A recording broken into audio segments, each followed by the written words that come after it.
Bismillahirrahmanirrahim. Assalamualaikum warahmatullahi wabarakatuh. Innal hamdalillah nahmaduhu wa nasta'inuhu wa nastaghfiruh wa na'udzu billahi min shururi anfusina wa min sayyiati a'malina. May yahdihillahu fala mudilla lahu wa may yudlil fala hadiya lahu. Allahumma shalli wa sallim wa barik ala sayyidina Muhammadin wa ala alihi wa ashabihi wa man tabi'ahum bi ihsanin ila yaumiddin. Rabbi shrah li sadri wa yassir li amri wahlul 'uqdatam min lisani yafqahu qawli, amma ba'd. Jemaah kajian pada subuh Masjid Al-Aqsa yang mudah-mudahan kita senantiasa diberikan rahmat dan maghfirah oleh Allah Subhanahu wa taala. Di pagi hari yang insya Allah diberkahi ini, kita berdoa mudah-mudahan kita semua yang hadir di majelis ini sama-sama mendapatkan keberkahan, sama-sama diberikan perlindungan, berikan kesehatan, berikan rezeki yang melimpah, dan kita dimatikan dalam keadaan husnul khatimah. Amin ya rabbal alamin. Pagi hari ini temanya agak berbeda. Di pertemuan-pertemuan sebelumnya kita bahas tentang waris, ya, walaupun masih ada hubungannya, masih tentang muamalah, ya, fikih muamalah. Itu kaitannya dengan fenomena yang agak meresahkan akhir-akhir ini, yaitu tentang pinjol, ya. Bahkan Pak Presiden Joko Widodo itu sampai berkomentar, ya, masalah pinjol ini. Di masa pandemi ini memang banyak orang, Pak, ya, yang terdampak terutama secara ekonomi, dan ini sayangnya dimanfaatkan oleh sebagian pihak, ya, untuk meraup keuntungan di atas penderitaan banyak orang. Ya, di masa-masa pandemi ini banyak orang kehilangan penghasilan, kehilangan mata pencaharian, sehingga untuk memenuhi kebutuhan sehari-hari saja itu banyak yang kemudian kesulitan. Dan pinjol ini menjadi salah satu angin segar buat mereka, dalam tanda kutip, Pak, ya. Seolah-olah menjadi solusi di tengah permasalahan hidup, solusi sementara yang ujung-ujungnya ternyata malah mencekik, gitu ya. Nah, kita kaji dari sisi fikih, Pak. Ya, bagaimana sebetulnya Islam memandang utang piutang, memandang bagaimana transaksi yang terjadi. Jadi rata-rata ya, orang yang terjebak pinjol ini, ya insya Allah di sini sih nggak ada, Pak, ya. Rata-rata memang orang yang terdesak dengan kebutuhan hidup. Terlebih di masa-masa pandemi ini, Pak, jadi kesempatan buat mereka, para pengusaha-pengusaha pinjol ini, untuk kemudian memanfaatkan kesempatan. Jadi orang itu kebutuhan sudah sulit dipenuhi, penghasilan berkurang, bahkan banyak yang di PHK, ya. Akhirnya apa yang terjadi? Pinjam ke saudara juga mereka sama-sama susah, pinjam ke teman juga nggak ada yang ngasih, pinjam ke bank syaratnya sulit, ya, sulit, dan mereka tidak memenuhi kualifikasi untuk minjam ke bank, gitu ya. Akhirnya pinjol ini menjadi kayak malaikat, gitu, kayak penolong, gitu kan. Nah, makanya berjamur, Pak, ya, pinjol-pinjol sekarang ini, karena mereka tahu kondisi sekarang, ya, memanfaatkan kesulitan banyak orang, ya. Karena memang syaratnya dibikin sangat mudah pinjol-pinjol itu, ya. Cukup bermodal KTP saja, ya. Kalau kita minjem ke bank, Pak, syaratnya kan luar biasa banyak, ya. Harus ada BI checking segala macam, ya. Tidak boleh lebih dari sepertiga dari penghasilan kita dan seterusnya. Tapi kalau pinjol ini hanya dengan modal KTP saja orang sudah bisa langsung cair, Pak, saat itu juga, ya. Pinjam 5 juta, 10 juta masih bisa hanya dengan modal KTP doang. Dan itu sangat menggiurkan bagi orang-orang yang kalap, ya, karena tadi terdesak dengan kebutuhan. Dan sayangnya banyak juga orang yang terjebak pinjol ini bukan karena kebutuhan sebetulnya, tapi sebelumnya mereka terjebak dengan yang namanya judi online. Nah, sekarang banyak, Pak, ya. Nggak tahu nih, di undang-undang kita ini sebetulnya dilarang judi online itu, ya. Tapi kok masih kita lihat iklannya itu secara terang-terangan, Pak, di media sosial itu banyak sekali. Bahkan di-endorse oleh para artis selebgram ya. Itu banyak tuh orang mengendorse judi online. Walaupun namanya tidak, mereka tidak menamakan mereka judi online, ya, banyak yang membungkus dengan nama-nama yang halus ya, istilahnya robot trading ya, apa forex, saham, padahal nggak ada forex, nggak ada sahamnya ya, hanya nama saja trading seolah-olah, padahal ternyata isi judi online. Banyak orang terjebak di situ karena tadi Pak ingin dapat penghasilan yang instan di tengah kesulitan ekonomi ya. Akhirnya mau nggak mau gitu ya, orang yang tidak punya kesadaran syariah ya. Makanya kenapa Umar bin Khattab itu sangat wanti-wanti Pak sama para sahabat Nabi yang di pasar itu. Umar bin Khattab sangat kemudian memberikan warning, memberikan peringatan dini kepada orang-orang yang ingin terjun dalam dunia bisnis. Beliau mengatakan, la yabi'u fi suqina illa man yafqah. Tidak boleh ada orang yang jualan di pasar kami kecuali dia sudah paham halal haram, sudah paham fikihnya. Karena kalau tidak, wa illa akala riba sya'a am aba. Karena kalau enggak dia pasti akan terjerumus, terjebak pada perbuatan haram, riba dan seterusnya. Baik dia sengaja atau enggak sengaja. Karena ketidakadanya pengetahuan terhadap halal haram itu, orang akhirnya kemudian bisa menabrak hal-hal yang sebetulnya diharamkan oleh syariat. Ya. Nah, dan faktanya pinjol ini luar biasa, zolimnya luar biasa, Pak. Ya, zolimnya luar biasa pinjol-pinjol ini. Banyak kita baca beritanya, mungkin ya di TV kita tonton ya, banyak orang korban judi pinjol ini yang sampai bunuh diri ya, yang sampai tadinya hutangnya cuma 2 juta sampai dibayar harus 100 juta. Berapa kali lipat itu Pak ya bunganya. Bahkan pinjamnya 1 juta ditransfernya 600.000 karena 400.000-nya katanya fee administrasi. Ya. Jadi itu dari awal sudah zalim. Pinjam 1 juta kalau ditransfer cuma 600.000. Itu luar biasa. Banyak kezaliman dari pinjol-pinjol ini ya. Bunganya sangat tinggi, bisa nyampe 3% per hari. Bukan per tahun, bukan per bulan, per hari. Artinya kalau 10 hari berarti 30%. Ya. Kita pinjam 10 juta, setelah 10 hari bayarnya jadi berapa Pak? 13 juta. Ya. Baru 10 hari itu ya, 30%. Di bank aja 10% setahun Pak ya paling gede. Nah ini 3% per hari, ya. Jadi luar biasa. Kadangkala menjebak juga, ya.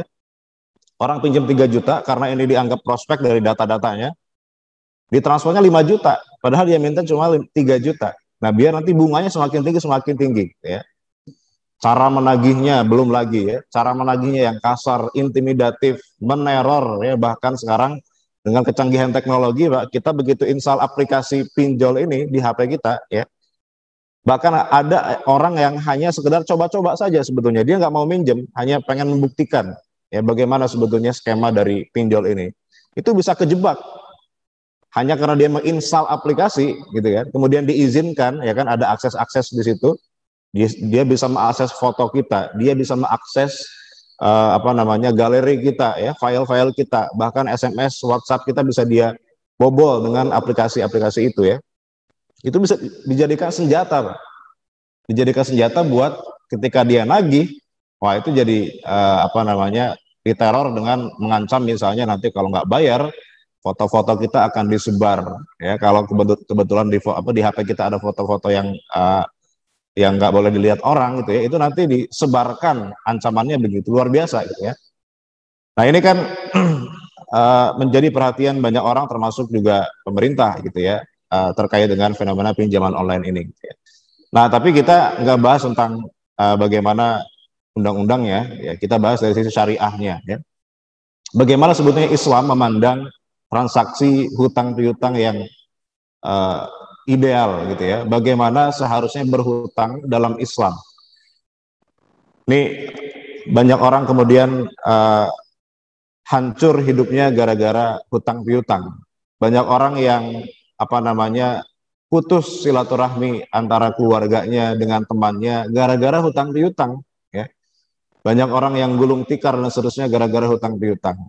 Nah, sebetulnya Islam itu anti nggak sih dengan hutang? Nah, sebetulnya Bapak Ibu sekalian, Islam tidak anti dengan hutang, ya, karena bagaimanapun juga orang itu macam-macam kondisi ekonominya.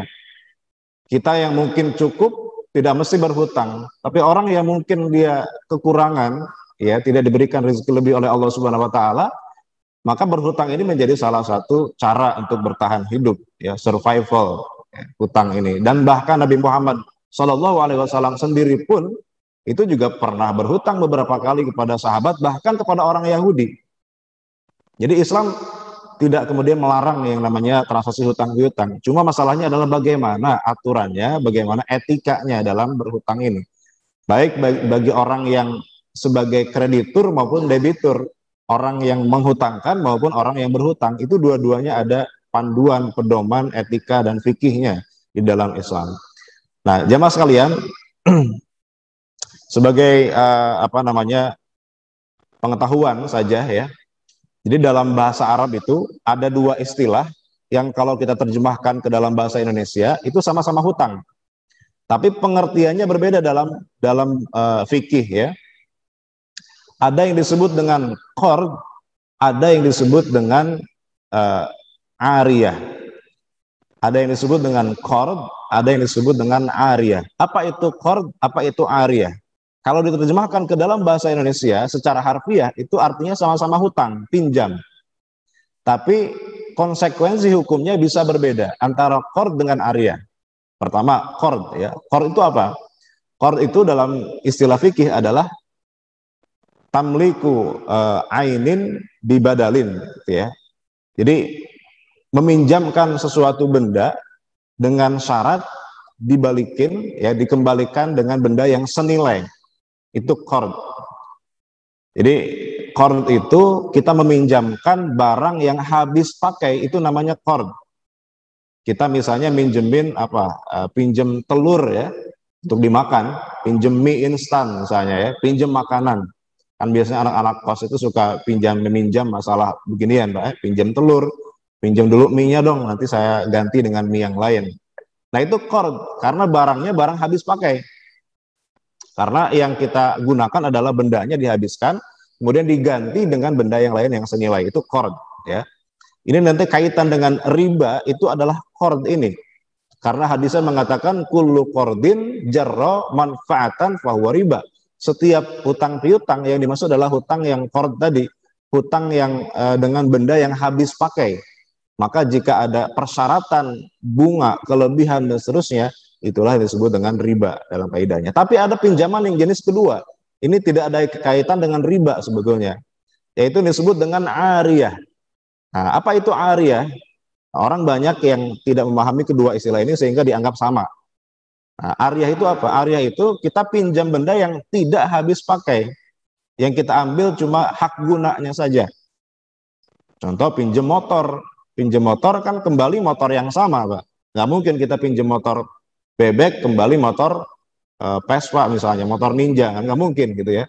Pasti motor yang sama, motor yang itu juga, itu namanya pinjam ariyah dalam bahasa Arabnya, pinjam pakai. Gitu. Nah, ini tidak ada kaitannya dengan riba. Contoh begini misalnya, Pak. Pinjam motor dong, tapi syaratnya nanti kembali bensinnya harus penuh. Pinjam motor, syaratnya kembali harus penuh bensinnya. Itu termasuk riba atau bukan, Pak? Termasuk riba atau bukan? Ada sebagian ustadz, mohon maaf nih di YouTube ya, yang mengatakan itu riba. Ya. Kalau kita pinjam motor, syaratnya harus kembali bensinnya penuh, katanya riba. Nah, ini tidak memahami perbedaan antara ariyah dengan qard. Kalau ini ariyah, pinjam pakai, itu tidak ada kaitan dengan riba. Kalaupun ada persyaratan seperti tadi, pinjam motor, kembali bensin penuh, itu bukan riba, itu namanya sewa, itu biaya sewanya, istilahnya begitu, Pak. Jadi bensin itu sebagai ongkos sewa motor. Sewa itu haram nggak dalam Islam? Ya nggak haram, ijaroh dalam bahasa Arabnya itu dibolehkan. Gitu ya. Jadi beda. Kalau qard itu kita minjem habis pakai, pinjam uang, nah, dengan syarat nanti kembali dengan tambahannya, dengan bunganya. Nah, itu qard. Tapi kalau ariyah beda lagi, ya. Itu sebagai pembuka bahwa ada dua istilah dalam bahasa Arab ya, yang kalau kita terjemahkan ke dalam bahasa Indonesia sama-sama hutang, tapi konsekuensi hukumnya sama-sama pinjam ya. Tapi itu berbeda. Jadi harus paham dulu di sini karena salah memahami istilah itu bisa salah kemudian nanti memahami hukumnya. Karena sekarang banyak fatwa-fatwa yang agak terlalu terburu-buru ya. Kemarin juga sempat viral fatwa tentang apa namanya haramnya tebus murah. Ada yang pernah lihat videonya ya, katanya haram tebus murah. Jadi kalau kita ke, mohon maaf nih kita sebut merek ya, Indomaret, Alfamart gitu ya. Kalau belanja lebih di atas 50.000, biasanya kita bisa tebus murah ya. Kita bisa beli barang yang harganya di bawah harga normal. Kalau kita sudah mencapai 50.000, gitu ya. Nah katanya itu haram karena ada ribanya, karena ada dua akad dalam satu transaksi dan seterusnya. Nah ini sekali lagi ya harus kita pahami lebih dalam lagi secara fikihnya ya, bahwa yang dimaksud dengan riba itu adalah terkait dengan qard, dengan hutang. Kalau dalam hal tadi itu nggak ada ribanya, itu janji diskon. Kalau nanti kita berhasil membeli senilai 50.000 dapat diskon kalau beli barang yang lain gitu ya. Itu nggak ada kaitan dengan riba, kok dari mana bisa dibilang haram. Nah gitu kan sebetulnya salah dalam memahami gitu ya. Nah kita kembali ke permasalahan kita tentang berhutang secara Islam ya. Jemaah sekalian, Islam itu tidak anti dengan hutang, tidak mengharamkan hutang, cuma harus kita sadari bahwa hutang ini adalah hal yang berat, hal yang serius ya. Sampai-sampai Nabi Muhammad SAW itu setiap selesai sholat selalu berdoa kepada Allah dan doanya ternyata meminta perlindungan kepada Allah dari lilitan hutang. Selalu setiap selesai sholat Nabi berdoa, Allahumma inni a'udzubika minal ma'sam wal maghram. Ya Allah, aku berlindung kepadamu dari berbuat dosa dan dari lilitan hutang. Sampai-sampai sahabat Nabi itu bertanya-tanya, ada apa dengan hutang? Kok sampai Nabi itu doanya rutin setiap selesai sholat minta perlindungan dari hutang? Ada apa dengan hutang ini? Ya, ada sahabat yang kemudian nanya ke Nabi, ma aktsara ma tas'idu minal maghram. Ya Nabi, kenapa engkau banyak minta perlindungan kepada Allah dari lilitan hutang? Ada apa dengan hutang itu ya Nabi? Sehingga engkau sangat khawatir terhadap hutang itu gitu ya, sampai setiap hari setiap sholat minta perlindungan kepada Allah dari hutang. Apa kata Nabi? Faqala inna rajula idza gharima haddasa fakadzaba wa wa'ada fa akhlafa. Ini yang dikhawatirkan Nabi. Karena orang kalau sudah terlilit hutang itu Pak, tabiatnya, kebiasaannya kalau dia ngomong biasanya bohong. Kalau dia janji biasanya ingkar. Itu sudah automatically, Pak, sudah secara default gitu ya. Orang kalau sudah terlilit hutang itu biasanya kalau ngomong bohong. Kalau janji dia ingkar untuk ngeles kan. Janjinya dibayar hari Senin, hari Selasa nggak bayar-bayar, Rebo nggak bayar-bayar sampai Sabtu Minggu alasannya banknya tutup dan seterusnya ya. Banyak yang seperti itu dan itu tabiatnya orang yang terlilit oleh hutang itu begitu ya. Pas minjem mukanya melas, pas bayar malas-malas dan itu Pak ya. Pas minjem seolah-olah orang paling menderita sedunia, ya kan? Pas bayar seolah-olah dia yang paling galak daripada orang yang nagih. Kan banyak begitu. Jadi Nabi sangat menghindari karena efeknya berat. Efeknya kalau orang sudah terlilit hutang itu akan terjerumus pada dosa-dosa yang lain. Bohonglah, ingkar janji, padahal bohong dan ingkar janji itu salah satu dan dari dua dari tiga alamatul munafik ya. Ayatul munafik salasun.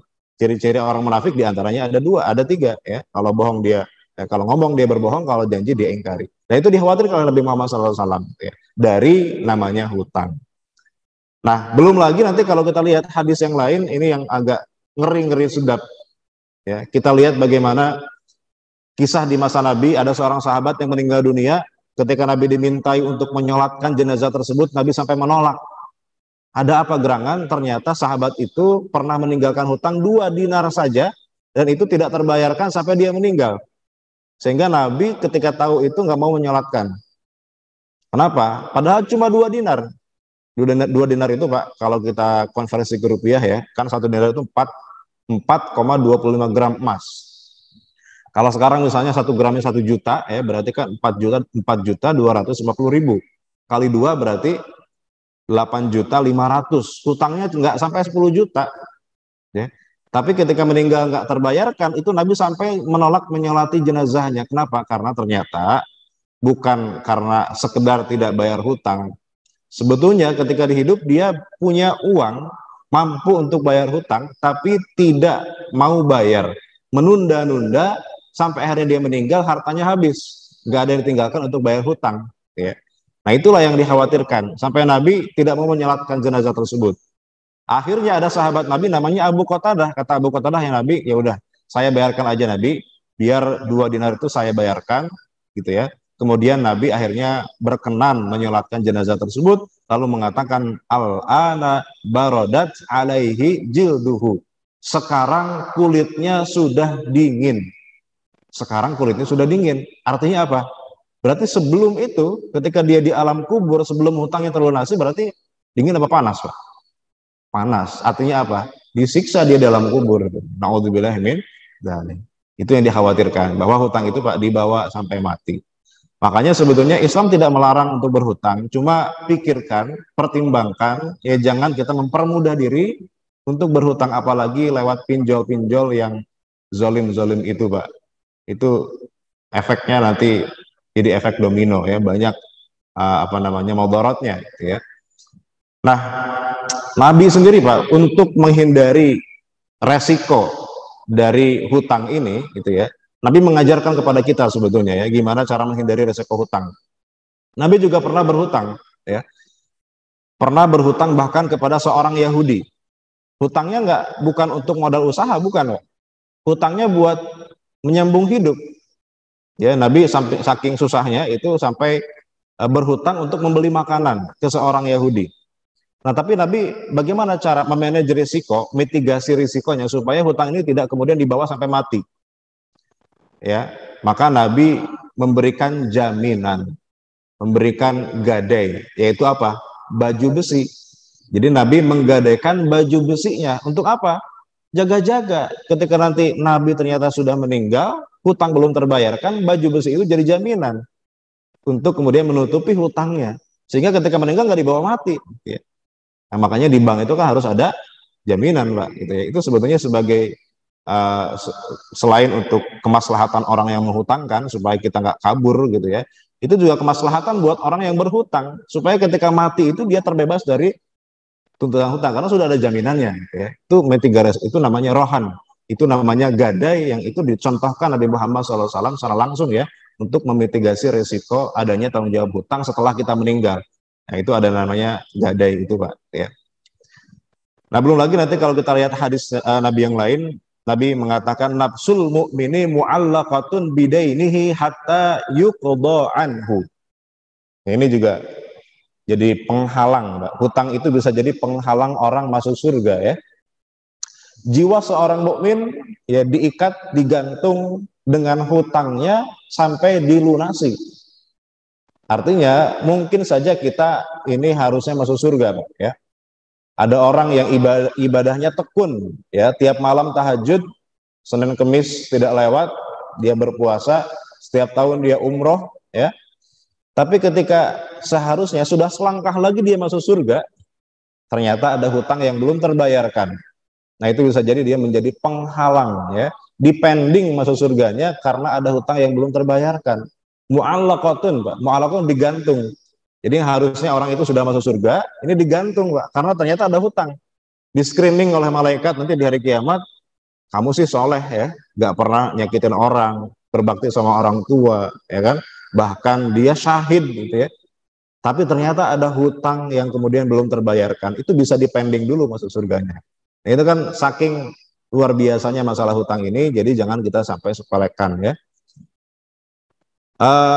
Tapi dari sisi orang yang sebagai orang yang berkecukupan, kita seorang muslim yang diberikan rezeki lebih oleh Allah Subhanahu wa taala, maka kita pun ya diberikan anjuran oleh Rasulullah SAW untuk kemudian permudah untuk membantu orang dengan cara kita memberi hutang. Kenapa? Karena orang menghutangkan itu tentu ada pahalanya yang Allah janjikan gitu ya. Ma min muslimin yuqridu musliman qardan marrataini illa kana kasadaqatiha marrah. Tidaklah seorang muslim meminjamkan orang lain 2 kali kecuali yang satu jadi pahala sedekah. Jadi Pak, kita minjemin orang 2 kali, 50.000, 50.000, 2 kali. Maka pahalanya sama dengan pahala sedekah dengan uang 50.000. Jadi pahala sekali meminjamkan itu kita dapat pahala setengah sedekah. Untung nggak Pak? Untung. Uang kita kembali, tapi kita dapat pahala sedekah. Nah itu masuk akal ya. Kenapa kita meminjamkan pahalanya setengah, sedekah pahalanya satu full?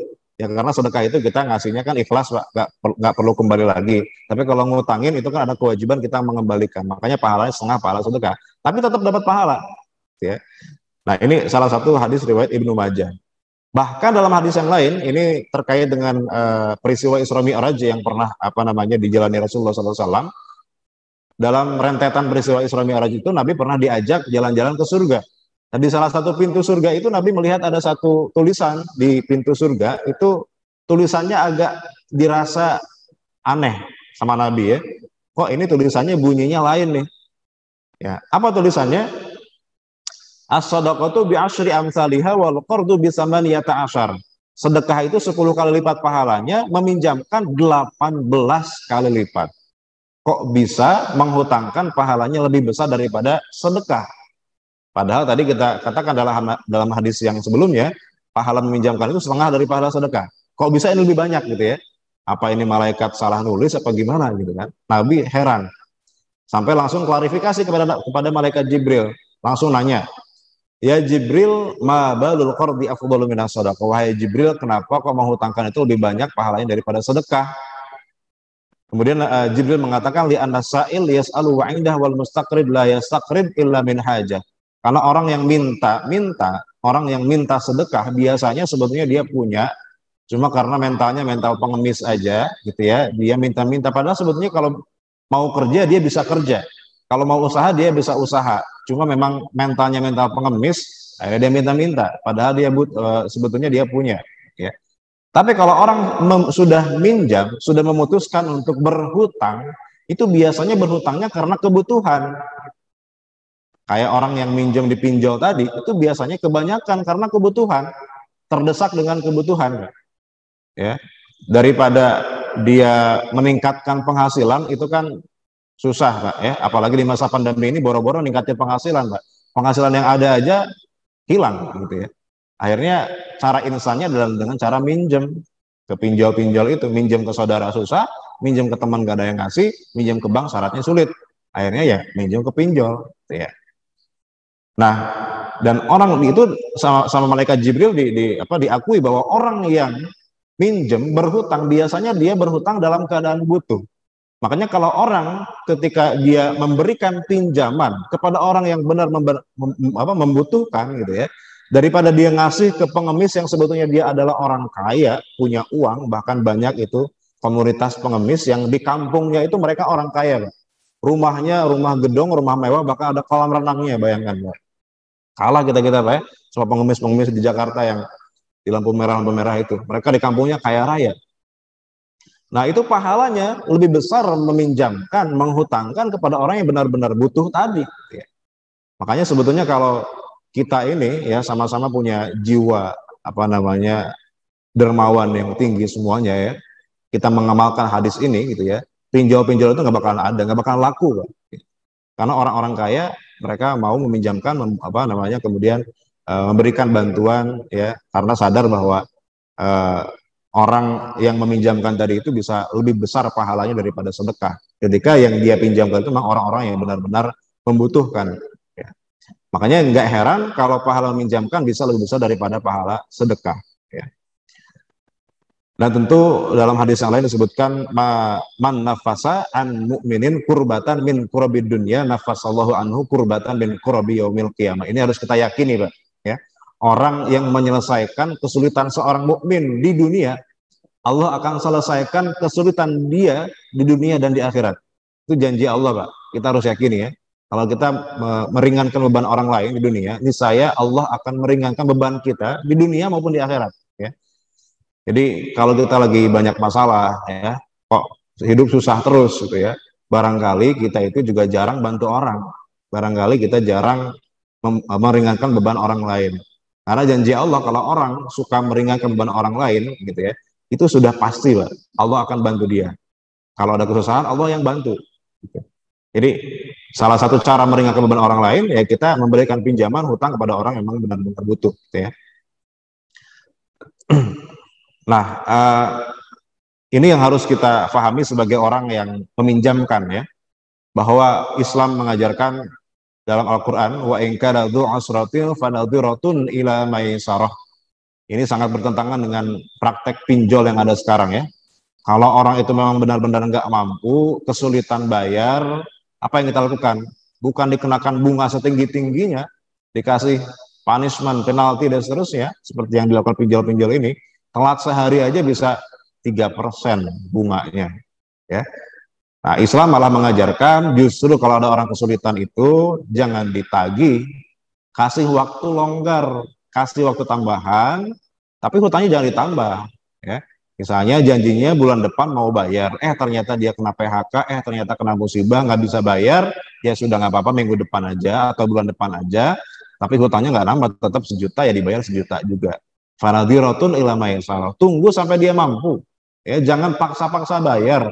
Orang dia nggak punya uang, yang ada nanti malah gali lubang tutup lubang. Akhirnya kan banyak orang Pak terjebak sampai 30 aplikasi pinjol. Bayangkan. Itu karena begitu tadi Pak. Dia minjem satu pinjol ya, nggak bisa bayar karena tadi dicekik dengan bunga yang tinggi. Akhirnya untuk menutupi pinjol ini, dia pinjam ke pinjol yang lain. Itu menutupi lubang yang tadi. Dan lubangnya semakin lama semakin besar, akhirnya nggak bisa ditutup tuh lama-lama, gitu kan? Nah itu bahkan memang semacam money game jadinya, Mbak. Jadi pinjol yang satu itu merekomendasikan kalau memang nggak bisa bayar, pinjam lagi ke pinjol yang satu lagi. Bisa lagi itu satu anak perusahaan. Jadi saling direkomendasikan gitu ya. Kalau memang nggak bisa bayar tuh ada pinjol itu, kamu pinjam ke sana untuk bayar ke saya. Itu sudah sampai direkomendasikan oleh pinjol yang satu ini gitu kan. Jadi nggak selesai yang bisa terbayar sampai akhirnya gitu. Sampai akhirnya kemudian bunganya melambung tinggi. Jadi tadi yang pinjam hanya 2 juta sampai harus bayar 100 juta itu ada. Karena tadi gali lubang tutup lubang itu. Nah, Islam mengajarkan kalau memang sulit tidak bisa bayar jangan dikasih denda, jangan dikasih tambahan. Ya tunggulah sampai dia mampu dan itu tidak ada ruginya ya. Bahkan kata Allah wa antasaddaqu khairul lakum in kuntum ta'lamun, dan menyedekahkan sebagian atau semua hutang itu lebih baik bagimu jika kamu mengetahui. Diikhlaskan itu lebih baik. Kalau tadi kan cuma sekedar dikasih kelonggaran waktu ya. Nah ini kalau bisa diikhlaskan saja. Wah Ustaz, berat. Ya, kalau cuma 1 juta 2 juta sih ngikhlasin gampang. Ya. Ini masalahnya hutang 1 M, gimana mau kita ikhlasin? Memang berat Pak. Ya, memang berat. Tapi kalau hutang itu misalnya cuma 1 juta 2 juta, kita ikhlaskan, nih saya Pak, itu khairul lakum in kuntum ta'lamun, lebih baik. Kalau Allah sudah mengatakan lebih baik, itu biasanya, bukan biasanya, sudah pasti ya. Itu berupa pahala yang berlipat-lipat di hari kiamat nanti. In kuntum ta'lamun, jika kalian mengetahui ya. Masalahnya banyak orang yang nggak tahu, banyak orang yang tidak sadar. Nah, tidak akan ada ruginya Pak. Jadi deposito gratis di akhirat nanti. Orang minjem ke kita, nggak bisa bayar, kita ikhlasin, itu tidak akan rugi. Itu jadi deposito yang gratis, berbunga-bunga, dan yang ngasih bunganya langsung Allah Subhanahu wa Ta'ala. Nah itu harusnya begitu ya. Idealnya begitu. Memang sulit Pak. Ini teori yang mungkin kita sulit mengerjakannya. Tapi ini janjinya luar biasa. Ya. Nah, di masa Nabi juga pernah ada ini kisah seorang sahabat yang dia bangkrut, pailit ya, karena dia usaha jual beli buah, tapi buahnya itu dia hasil ngutang. Jadi dia ngutang, beli buah, kemudian untuk dijual lagi. Suatu saat buahnya itu, buah-buahan yang dia jual terkena musibah, terkena angin kencang, apa banjir gitu ya, hilang semua buah-buahannya itu, barang dagangannya itu. Padahal itu hasil ngutang ya. Sampai dia terlilit banyak hutang, kemudian kesulitan dia bayar hutang ya kan, karena semua itu hasil ngutang, barang jualan dia itu. hancur semua gara-gara ada musibah bencana alam gitu ya. Sampai kemudian akhirnya apa yang solusinya? Nabi mengumpulkan donasi. Nabi mengumpulkan donasi dari para sahabat yang lain. Tolong, ini ada sahabat yang kelilit oleh hutang, coba kita kumpulkan donasi yuk gitu ya. Para sahabat akhirnya mengumpulkan donasi, bersedekah semuanya dengan kemampuan masing-masing. Tapi setelah dikumpulkan donasi dari para sahabat, ternyata belum cukup untuk bayar hutang si sahabat yang pailit ini. Nah, lalu bagaimana solusi berikutnya? Nabi minta keridhaan kepada orang-orang yang dihutanginya, ya kalian, ini ada donasi dari para sahabat untuk membayar hutang sahabat ini. Kalian ambillah seadanya, sisanya kalian ridhokan saja, sisanya kalian ikhlaskan saja. Tentu ini harus dengan kebesaran jiwa, Pak ya. Makanya sulit juga ya kita mengatakan seperti ini kalau kitanya sendiri tidak punya kesadaran tentang hal-hal yang sifatnya ukhrawi, itu susah, Pak. Makanya jelas kata Umar tadi bahwa semua orang harus punya pengetahuan yang sama, kesadaran yang sama. Kalau enggak susah ya. Oke. Nah, ini hadis yang lain terkait dengan orang yang meringankan beban orang yang sulit berhutang itu. Man ahabba ayyudillahu Allahu fi dhillih falyundir mu'siran aw liyadhu anhu. Orang yang ingin dilindungi Allah di naungan di mana tidak ada naungan selain naungan Allah di hari kiamat nanti, maka hendaklah ia memberi kemudahan atau membebaskan hutang orang yang kesusahan. Nah, ini janji di hari kiamat, kemudahan di hari kiamat ya. Kemudian cara menagihnya pun tentu kalau kita lihat pinjol-pinjol yang ada itu tentu sangat meresahkan ya, sampai menyabotase data kita ya. Dan itu tentu sangat bertentangan dengan apa yang disampaikan Nabi. Rahimallahu rajulan samhan idza ba'a wa idza ishtara wa idza qada. Allah merahmati, memberikan kasih sayangnya kepada orang yang memudahkan ketika dia berjualan, ketika dia berbelanja, dan ketika dia meminta haknya, menagih hutang. Jadi tentu menagih hutang pun bukan berarti kita sebagai orang yang berhak dengan hutang itu kemudian kita boleh menagih dengan cara apapun, dengan cara intimidatif, dengan cara yang kasar, dengan cara yang teror ya. Nah, itu kan banyak tuh pinjol-pinjol yang dia meneror, bahkan dia sampai meng-hire debt collector yang biasanya orang-orang timur nih Pak, yang memang kata-katanya itu luar biasa. Sampai pernah diwawancara kan di TV itu ya. Mereka sampai dibayar mahal untuk sekedar meneror, ya, meneror dengan kata-kata yang kasar gitu ya. Bahkan sampai mengancam menculik anak, itu sampai begitu Pak, orang menagih hutang ya. Nah, justru Islam sebaliknya ya. Allah itu memberi rahmat kalau kita menagih dengan cara yang baik-baik ya. Oke. Nah, dari sisi orang yang berhutang juga sama. Kita sebagai suatu saat misalnya kita jangan sampai gitu ya berhutang ya. Nah, harus ada komitmen untuk membayar. Kalau kita memutuskan untuk berhutang, maka harus ada komitmen, karena komitmen ini akan menunjukkan kesungguhan kita untuk membayar atau tidak. Karena orang berhutang, Pak, tanpa ada komitmen, kata Allah kata Nabi dalam hadisnya, man akhadha amwalan nas yuridu adaaha adallahu anhu. Wa man akhadha yuridu itlafaha atlafallahu azza wajal. Orang yang berhutang tapi dengan komitmen membayar, Allah bantu dia untuk membayar. Tapi syaratnya harus komitmen. Nah, komitmen itu ditunjukkan dengan apa? Kita punya perhitungan. Perhitungan bahwa penghasilan kita itu bisa untuk menutupi hutangnya. Jangan orang berhutang itu kemudian tanpa perhitungan. Yang penting hutang dulu aja. Yang penting kebutuhan saya terpenuhi, urusan bayar terserah nanti. Nah, itu berarti dia tidak berkomitmen. Dan orang seperti itu, kata Nabi dalam hadis, orang yang berhutang tanpa ada komitmen membayar, niscaya Allah akan habiskan hartanya sampai benar-benar dia nggak bisa bayar. Maka kita banyak kita temukan orang yang terjebak lilitan hutang itu karena dari awal dia nggak punya komitmen untuk membayar, sampai memang akhirnya terlilit oleh hutang dia sendiri gitu ya. Nah, tapi kalau kita punya komitmen, Allah sendiri yang akan bantu untuk membayar. Itu janji Allah ya, dalam ini hadis-hadis saya riwayat Imam Bukhari gitu ya. Oke, nah kita sekarang ini yang penting nih ya. Membayar dengan lebih baik, ini salah satu akhlak mulia dari orang yang berhutang. Itu ketika dia berhutang, ketika dia melunasi, kalau bisa kita bayar dengan yang lebih baik, dengan tambahan yang lebih baik. Itu kan sebagai rasa terima kasih kita kepada orang yang berhutang. Nabi sendiri pernah berhutang kepada salah seorang sahabat, Jabir bin Abdullah ya. Kemudian Nabi tambahkan pelunasannya, kasih tambahan. Sebagai apa? Rasa terima kasih. Itu akhlak orang yang berhutang. Berhutang yang tahu diri, Pak. Kalau kita ngutang ke orang, kita bayar, kalau bisa kita tambahin sebagai rasa terima kasih kita tentu saja. Tapi syaratnya, nah ini beda tipis antara yang dianjurkan dengan yang diharamkan. Kalau kita ngasih tambahan pelunasan itu atas dasar rasa terima kasih tanpa ada persyaratan, itu dianjurkan bahkan berpahala. Tapi kalau sampai ini menjadi persyaratan di awal, kalau misalnya tadi melunasi harus dengan tambahan sekian persen. Nah, ini yang disebut dengan riba, dan itu tentu tidak diperbolehkan. Jadi yang boleh dan dianjurkan itu adalah kalau kita memberikan tambahan pelunasan atas inisiatif si peminjam tanpa ada pressure, tanpa ada tekanan dari pihak orang yang meminjamkan. Murni ini sebagai rasa terima kasih. Itu dibolehkan, bahkan Nabi mencontohkan sendiri. Ya. Itu berpahala. Gitu ya. Nah, makanya harus kita bedakan antara yang haram dengan yang halal.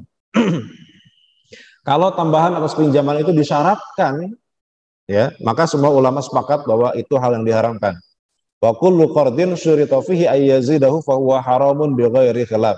Setiap hutang piutang yang ada syarat tambahan di awal, maka itu adalah haram tanpa ada perbedaan pendapat di antara para ulama. Kata Ibnu Qudamah, ya. Itu kalau disyaratkan, ya. Yang kedua, kalau tidak disyaratkan gimana? Kalau tanpa syarat tentu ini menjadi hal yang dibolehkan bahkan dianjurkan, ya. Nabi pernah berhutang dan Nabi tambahkan pelunasannya, tapi tanpa syarat. Ya, inna min khairin nasi ahsanuhum qada'an, di antara sebaik-baik manusia adalah orang yang paling baik cara melunasi hutangnya. Ya.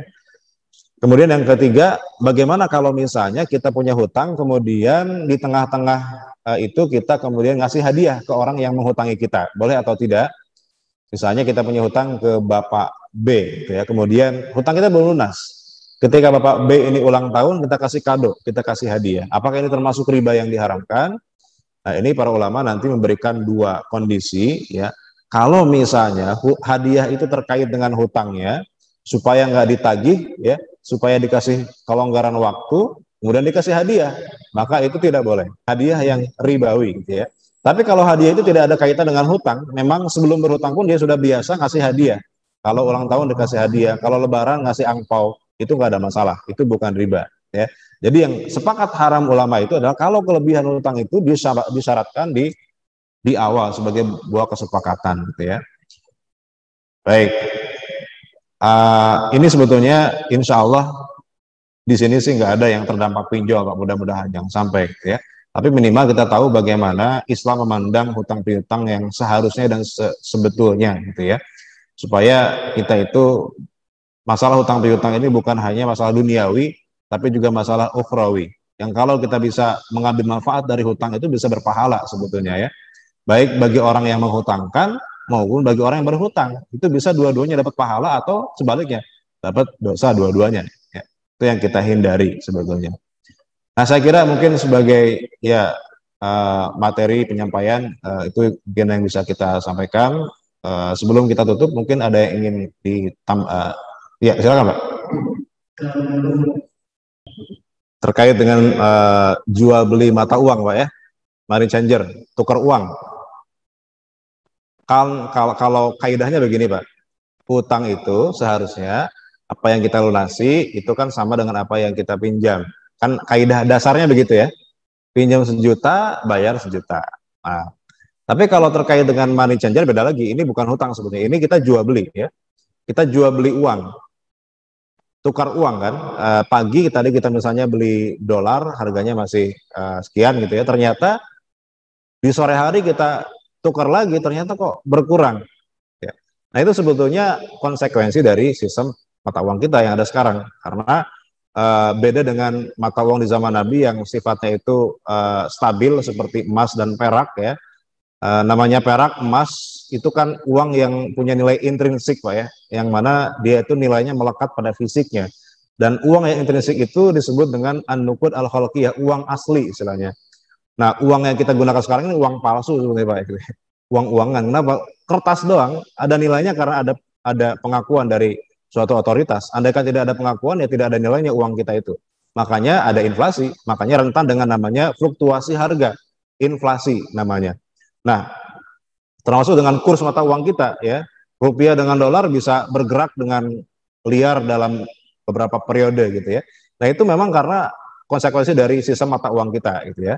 Nah, kalau dikaitkan dengan hutang piutang, kalau tadi jual beli itu nggak masalah sebenarnya. Kalau kita misalnya pagi ternyata dolar harganya 14.000, ternyata sore hari kita tukar lagi malah naik gitu dolarnya. Nah, itu kan memang konsekuensinya seperti itu Pak, karena memang mata uang yang kita berfluktuasi gitu ya.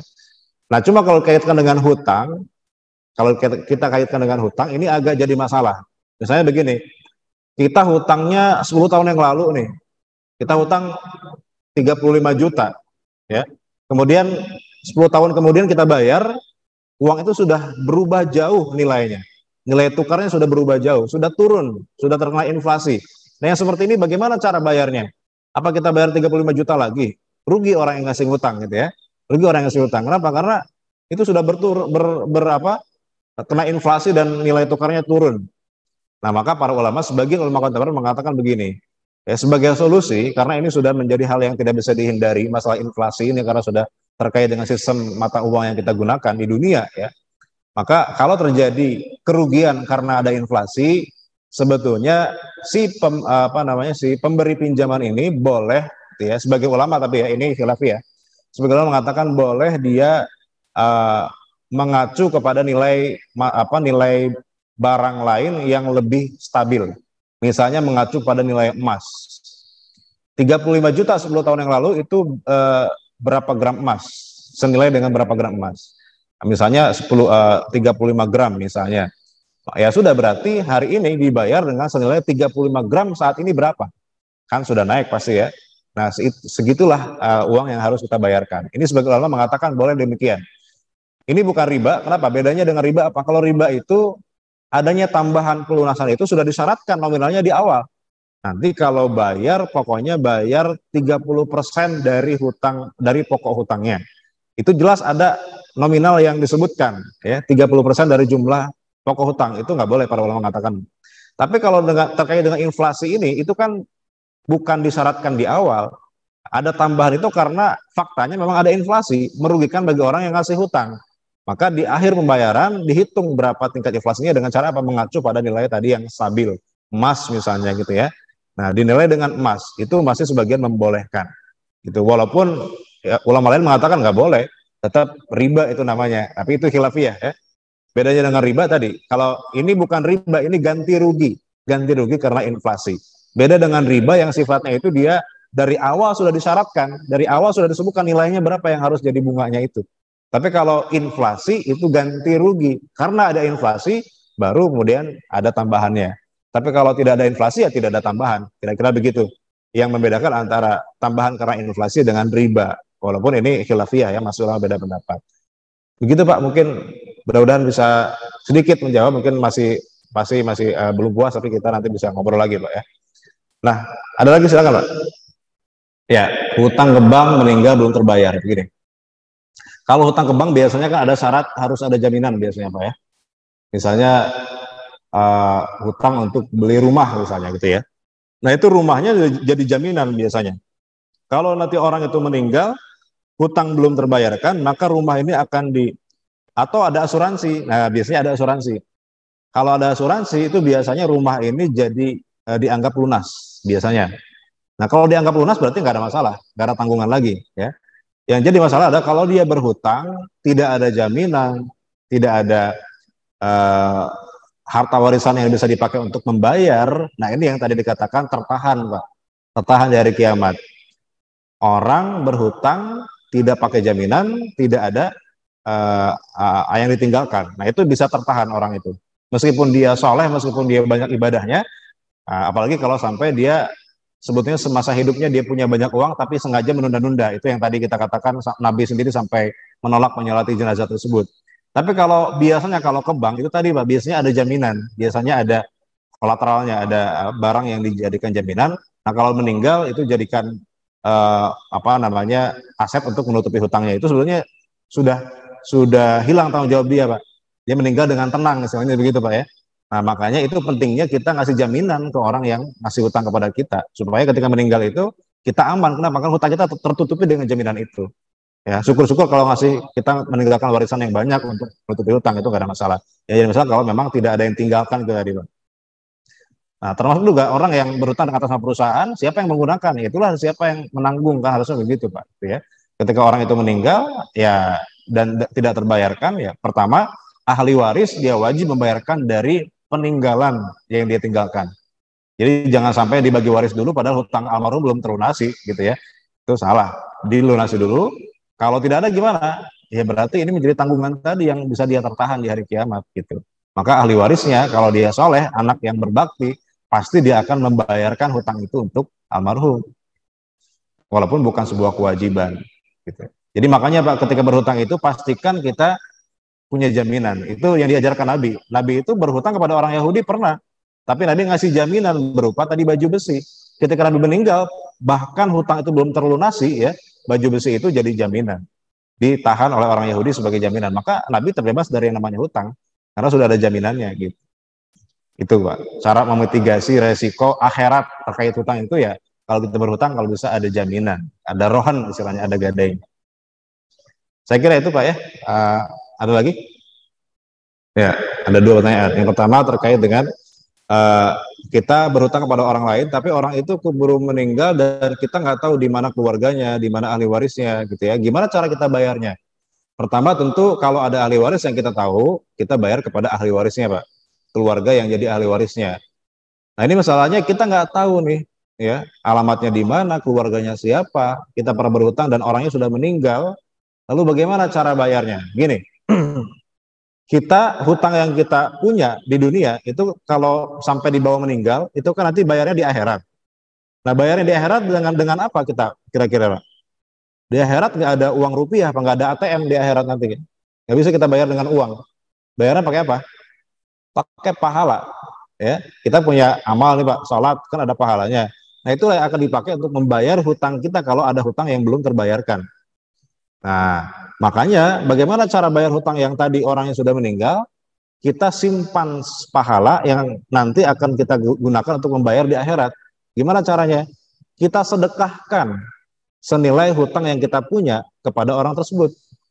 Misalnya kita berhutang 10 juta nih pada orang itu ya si A. Kita sudah cari orangnya nggak ada ya, sudah meninggal, bahkan orang apa ahli warisnya kita nggak tahu siapapun ya. Nah, cara bayarnya ya sudah kita sedekahkan senilai 10 juta itu atas sama almarhum. Nanti ketika di akhirat Pak, itu sudah ada pahala tuh yang kita sudah simpan untuk nanti bayar di akhirat gitu ya. Jadi dengan cara disedekahkan. Itu Pak. Kalau memang tidak ada ahli waris ya. Tapi kalau ada ahli waris, tetap kita wajib bayar kepada ahli waris karena itu menjadi hak mereka. Nah, yang kedua, gimana kalau kita berhadapan dengan orang yang dia mau minjem gitu ya, tapi kita tahu kalau kita kasih pinjaman nggak bakalan bayar gitu ya. Nah, pertama kalau memang kita tahu dia nggak bisa bayar, jangan kasih pinjaman, jangan kasih hutang, kasih sedekah aja. Ya, begini, dia minjem misalnya 10 juta Pak. Kalau kita kasih sedekah 10 juta kan repot juga ya. Gitu. Ya sudah, kasih sedekah semampunya aja. Ini kalau mohon maaf Pak gitu ya, kalau misalnya saya kasih pinjaman, ya jangan bilang aja. Tapi gini, saya ada nih uang 1 juta ya, gak usah minjem, saya kasih deh gitu ya. Lebih baik kasih sedekah daripada kita ngasih hutang yang kita tahu dia nggak bakal bisa bayar. Kasihan juga buat dia nanti jadi tanggung jawab di akhirat. Kita juga nanti gelisah karena terus menagih terus gitu kan. Jadi mendingan jangan dikasih hutang, dikasih sedekah semampu kita kalau kita mampu. Gitu Pak. Saya juga sering begitu ya. Ada orang yang kadang-kadang minjem itu kita tahu nggak bakalan bisa bayar, ya sudah kita kasih sedekah aja yang semampu kita. Baik, itu Pak mungkin ya. Ya sebetulnya masjid tidak punya kewajiban untuk membebaskan hutang jamaahnya ya. Masjid itu bukan lembaga sosial ya, bukan LSM, bukan, itu tugasnya pemerintah sebetulnya. Kan ada undang-undang ya, apa gimana dipelihara oleh negara itu ya. Orang miskin, orang yang terlantar dipelihara oleh negara. Itu sebetulnya kewajiban dari zakat ya. Zakat itu salah satu apa namanya mustahiknya itu kan gharim. Gharim itu orang yang terlilit oleh hutang. Itu jadi mustahik zakat. Dia berhak menerima zakat. Nah, kalau masjid memang menyalurkan, ya berarti masjid punya kewajiban menyalurkan zakat kepada salah satu gharim itu, kepada salah satu orang yang terlilit hutang gitu ya. Cuma hutangnya hutang yang benar-benar menyambung hidup, bukan hutang yang sifatnya itu untuk kemewahan. Kan banyak orang sekarang berhutang untuk kemewahan, gaya hidup ya, bukan menyambung hidup tapi gaya hidup. Nah orang kalau yang begini nggak termasuk gorim ya, nggak termasuk mustahik zakat. Tapi kalau memang dia mustahik zakat, gorim, orang terlilit hutang karena menyambung hidup, nah sebetulnya dia berhak menerima zakat. Tapi ya masjid kalau memang dia tidak menampung zakat ya nggak punya kewajiban untuk menanggung itu ya. Itu sebetulnya tanggung jawab besar dari negara dan tentu dari zakat. Ya, itu ya. Ada lagi? Ini kalau kita bicara bank konvensional panjang Pak diskusinya ya. Kalau kita boleh jujur Pak, bank konvensional ini, bunga bank konvensional itu memang ulama sendiri beda pendapat ya. Kalau kita memang fatwa yang populer di kita, khususnya di MUI gitu kan haram ya, jelas di MUI haram. Tapi kalau kita lihat fatwa ulama dunia, termasuk di Mesir, banyak ulama yang fatwakan bahwa bunga bank konvensional itu bukan riba. Ribanya sepakat haram ya, ribanya sepakat haram. Tidak ada ulama yang mengatakan riba itu halal. Cuma terkait dengan bunga bank, nah di sini ulama kontemporer itu beda pendapat. Ulama kebanyakan di Indonesia, di Saudi ya, itu memang rata-rata mengharamkan. Tapi di Mesir banyak syekh-syekh Al-Azhar, mereka punya ilmu yang mumpuni ya. Syekh Ali Jum'ah, Syekh Ali At-Tontawi, itu mereka mengatakan bahwa bunga bank konvensional itu bukan bagian dari riba yang diharamkan. Kenapa? Itu sebetulnya cara pandang memahami ribanya yang beda. Ribanya sepakat haram, tapi cara pandang memahami riba yang beda. Sebagian ulama mengatakan riba itu adalah pokoknya tambahan atas pinjaman itu riba. Mau sedikit, mau banyak, pokoknya riba. Kita ngasih pinjaman 10 juta, kembali 10 juta 100 ribu, itu riba. Nah, sebagian yang lain itu mengatakan yang disebut dengan riba itu bukan hanya sekedar tambahan atas hutang, tapi tambahan plus kezaliman. Tambahan yang menzolimi.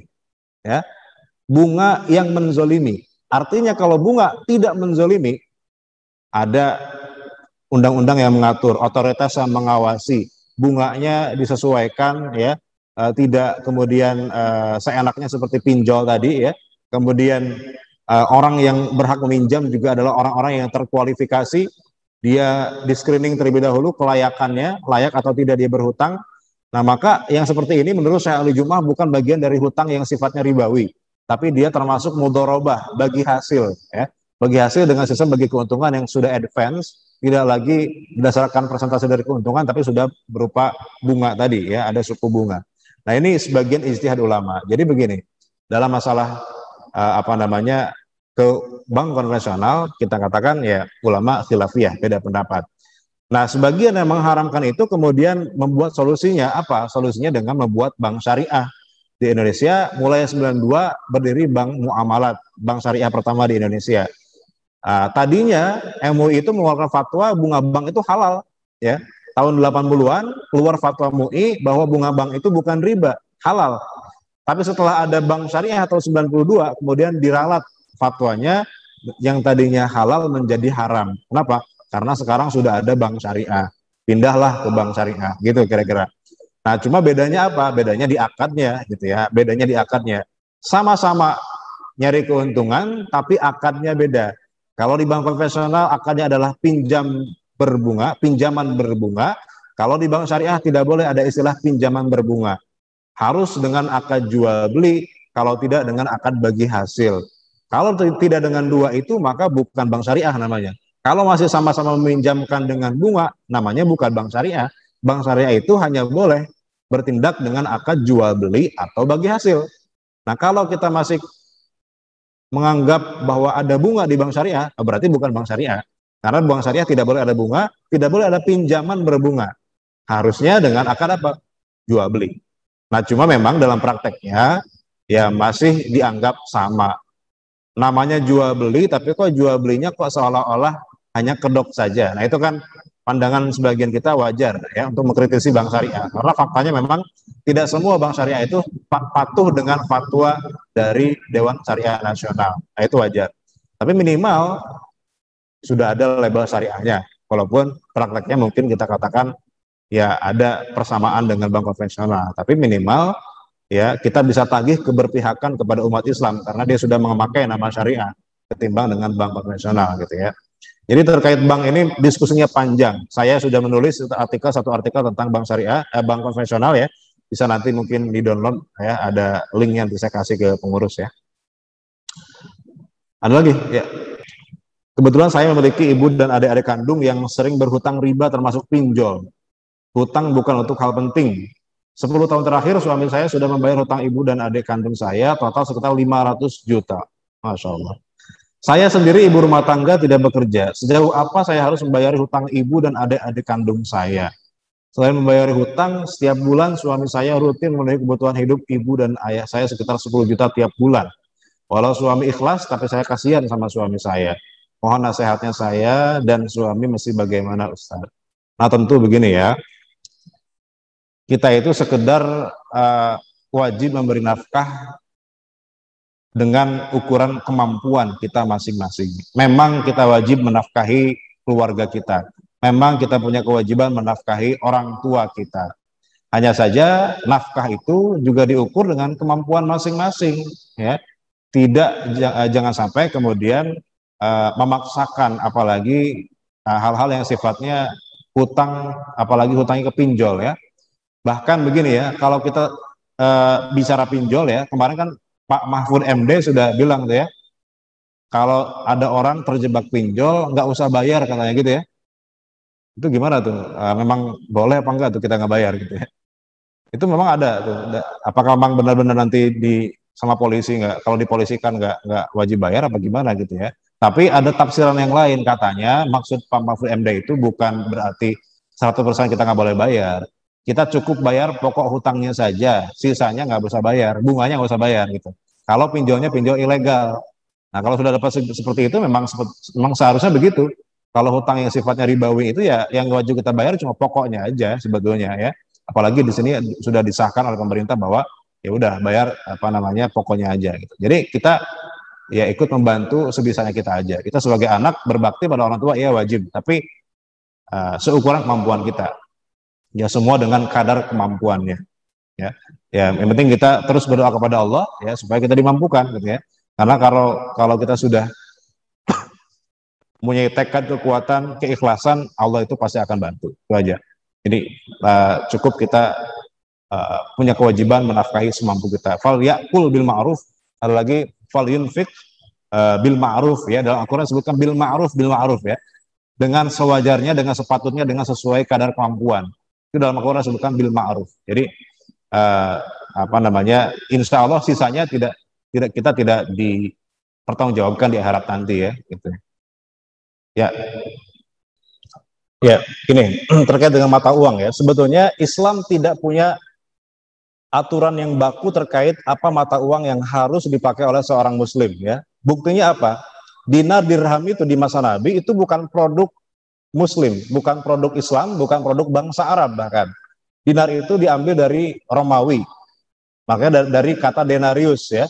Kemudian diambil ke Arab jadi dinar. Karena orang Arab itu kalau musim panas mereka ke Syam, ke utara untuk berdagang dengan orang Romawi. Dirham juga bukan produk bangsa Arab, dirham itu adalah produk dari Persia, mata uang Persia.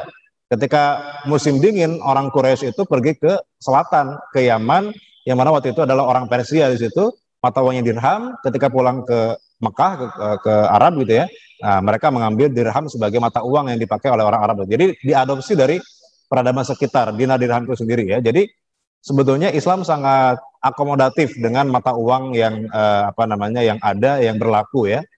Hanya saja nanti para ulama memberikan syarat begini, mata uang yang seharusnya dipakai itu harus ada beberapa syarat. Pertama, mata uang itu adalah mata uang yang diakui oleh suatu otoritas. Makanya kalau kita bicara cryptocurrency zaman sekarang, itu memang bermasalah dari sisi syariah. Kenapa? Karena walaupun dia dianggap sebagai mata uang oleh sebagian komunitas, tapi dalam peraturan undang-undang di negara kita, otoritas kita tidak menganggap itu sebagai mata uang, maka tidak sah dijadikan sebagai mata uang. Yang kedua, dia harus punya nilai yang stabil. Nilai yang stabil kenapa? Karena dia menjadi penghitung nilai, ya. Jadi acuan nilai. Namanya acuan nilai harusnya stabil, gitu ya. Supaya kita bisa menghitung nilai barang itu. Kalau dia sering nggak stabil, bagaimana dia bisa menjadi acuan, gitu ya. Maka apapun yang bisa dijadikan sebagai mata uang, selama itu memenuhi syarat-syarat tadi, itu sebetulnya nggak ada masalah. Islam akomodatif sekali, ya. Makanya di perkembangan sejarah Islam itu ada selain dinar dan dirham, ya, ada yang disebut dengan fulus. Fulus itu uang tembaga. Itu diakui oleh para ulama di zaman dulu, di masa Imam Syafi'i, Abu Hanifah, Imam empat mazhab sepakat menggunakan fulus. Padahal itu bukan dinar dirham ya.